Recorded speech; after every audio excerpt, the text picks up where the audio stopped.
Masuk. Selamat Oh, pagi. ada tamu ya. Selamat pagi, selamat datang. Terima kasih Pak. Aduh, apa kabar Pak? Sehat, sehat, Oh, sehat. iya. Silakan Iya, duduk. makasih. Bentar ya Bu. Iya. Saya carikan minum. Oh, repot banget kalau di. Wah enggak, kan dari jauh. Waduh. Senangnya juga apa?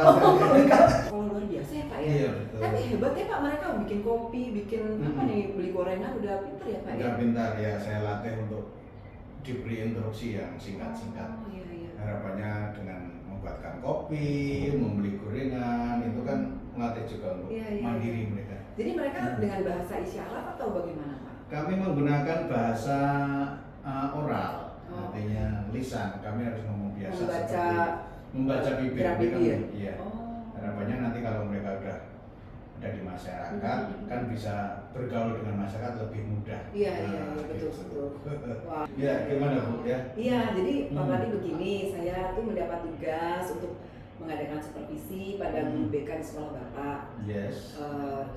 Pasti sudah diberitahu oleh kepala sekolah ya Pak ya. Iya, tadi saya sudah diinfokan pada briefing pagi tadi bahwa akan ada supervisi, tapi beberapa waktu lalu juga suratnya sudah saya terima. Oh iya iya, bagus Ya, sekali, Pak. sudah Kalau saya boleh siap. tahu ada berapa Pak guru BK di sini? Ya, guru BK sebenarnya ada 3. Nah, Oke. ada 3, tapi yang 2 kan juga mengajar mata pelajaran yang lain. Jadi untuk pagi ini yang siap saya. Jadi Oh, oke. itu. Nah, 3 guru BK itu menghandle untuk berapa murid Pak? ya kalau di sini kan ada sekitar 113. Nah, sekitar 113. Kami hanya membagi per kelas saja. Oke, berarti secara teori cukup ini ya Pak ya, cukup memadai ya? Ya untuk anak tunarungu sebenarnya cukup. Ya. Kalau anak umum ya kurang. Tapi karena ini anak spesial Oke. itu kan beda kebutuhannya. Oh, baik. Beda penanganannya juga ekstra juga. Jadi ya sudah kalau setiap kelas ada 1 itu udah bagus lah. Iya, iya. Jadi Pak Padi sebelum kita mengadakan supervisi kita ngobrol dulu ya Pak ya. Iya boleh. Iya, iya. Tentang materi nih Pak. Materi gimana? apa yang Bapak nanti akan ajarkan? Ya kebetulan saya menyiapkan materi tentang tabungan emosi Bu. Oh, tabungan emosi.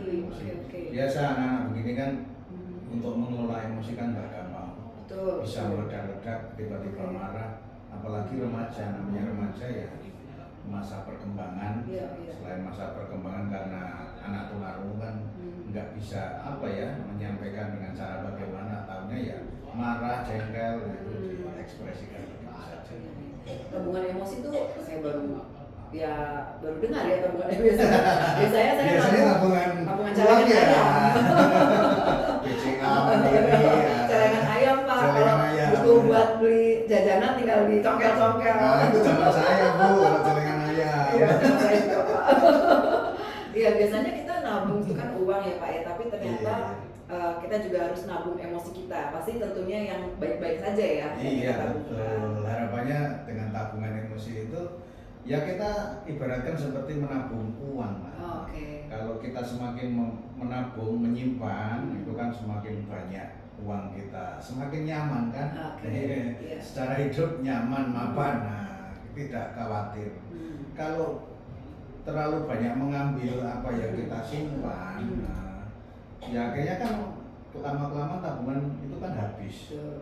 Akibatnya kan juga khawatir, Iya. tidak nyaman, uring-uringan, ya, mau beli apa nggak ada duitnya. Kalau soal keuangan begitu.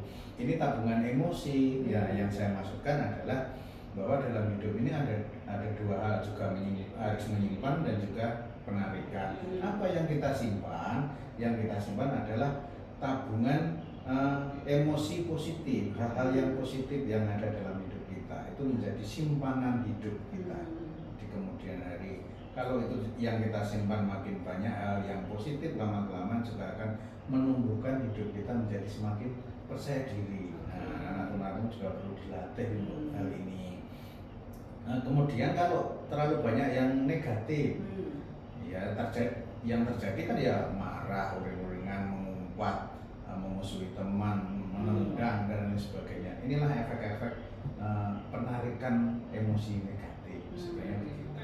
Iya, sangat menarik ya Pak ya. Yes. Jadi kita di sini diajarkan anak-anak kita itu untuk menabung hal-hal yang positif dan kita berusaha untuk eliminir hal-hal yang negatif. Iya, betul. Itu yang kita perkaya itu yang positif tadi. Oh ya. Bagaimana Pak caranya untuk membuat asesmen terhadap hal-hal tabungan emosi tadi? Iya, nanti anak akan saya ajarkan, saya akan memberikan materi. Materinya juga sederhana, apa itu tabungan emosi, apa itu menyimpan tabungan emosi, apa itu penarikan tabungan emosi. Di situ menjadi jelas. Kemudian setelah itu nanti masuk pada kerja pribadi, namanya kerja individual. Anak-anak nanti menyiapkan satu lembar kertas, menuliskan emosi-emosi apa yang dia ketahui, yang sering dilakukan, ya. Kemudian langkah kedua setelah menuliskan itu melihat mana yang masuk itu emosi positif, mana yang masuk emosi negatif. Nah, kalau sudah masuk langkah ketiga, yakni yang emosi positif kita masukkan ke kolom penyimpanan. Kemudian yang emosi negatif masuk ke kolom penarikan. Kemudian kita jumlahkan mana yang lebih banyak, yang penyimpanan atau penarikan. Nah, inilah kita mulai mengajak refleksi, istilahnya begitu. Bahasa kerennya refleksi. Ya, dengan cara sederhana ya dijumlahkan saja mana yang paling banyak. Kalau yang paling banyak nih yang positif berarti anak kan ada rasa kepercayaan diri yang tinggi. Dan ini perlu dikembangkan terus-menerus. Kalau ada masih banyak yang negatif ya kita harus memberi penyadaran supaya hal yang negatif ini makin dikurangi sehingga muncul kepercayaan diri karena banyak hal positif yang dilakukan seperti itu. Tapi anak-anak kita ini di sini spesial ya Pak ya. Iya, betul. Berarti kan Bapak harus mengemas pertanyaan-pertanyaan tersebut itu secara sederhana ya Pak ya, betul ya.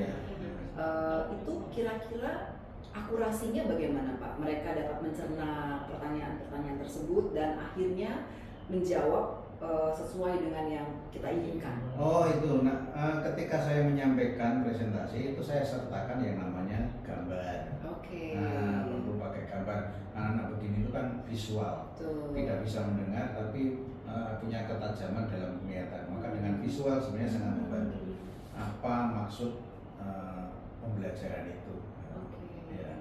Dan harus banyak praktek. Maka dalam kegiatan harus diberi. Dalam kegiatan itu tadi ada kegiatan prakteknya supaya lebih merasuk lebih